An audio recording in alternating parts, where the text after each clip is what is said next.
আহিছোঁ নৱগ্ৰহ মন্দিৰলৈ আৰু মন্দিৰৰ কিছু পৰিৱেশ দেখাব বিচাৰিছোঁ।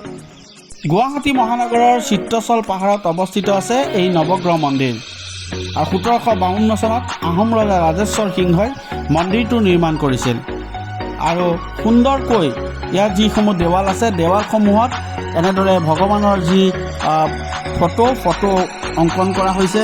আৰু গুৱাহাটী মহানগৰৰ এক নান্দনিক দৃশ্য আপুনি এই মন্দিৰৰ ওপৰ ভাগৰ পৰা দেখিবলৈ পাব। এক সুন্দৰ এক মনোমোহা দৃশ্য আৰু নিশাৰ ভাগত ইয়াৰ যি মহানগৰীৰ যি দৃশ্য এই মন্দিৰৰ ওপৰৰ পৰা খুব ধুনীয়া দেখিবলৈ পোৱা যায়।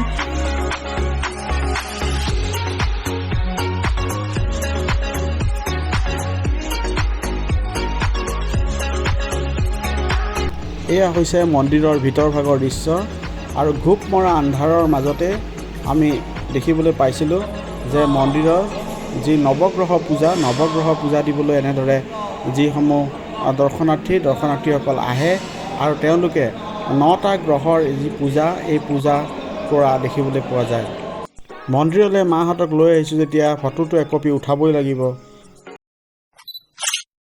এতিয়া আমি যাবগৈ লাগিব, কাৰণ যিহেতুকে আমাৰ হাতত সময় বহুত কম, গতিকে আমি এতিয়া নৱগ্ৰহ মন্দিৰৰ পৰা বিদায় লৈছোঁ। আৰু এতিয়া পিছত আমি আকৌ এবাৰ নৱগ্ৰহ মন্দিৰৰ কিছু ভিউ আৰু কিছু তথ্য আপোনালোকক দেখুৱাবলৈ চেষ্টা কৰিম। বাই বাই সকলোকে ভিউৱাৰ্ছসকলক আমি পুনৰবাৰ লগ পাম নতুন এটা ভিডিঅ'ৰ যোগেদি।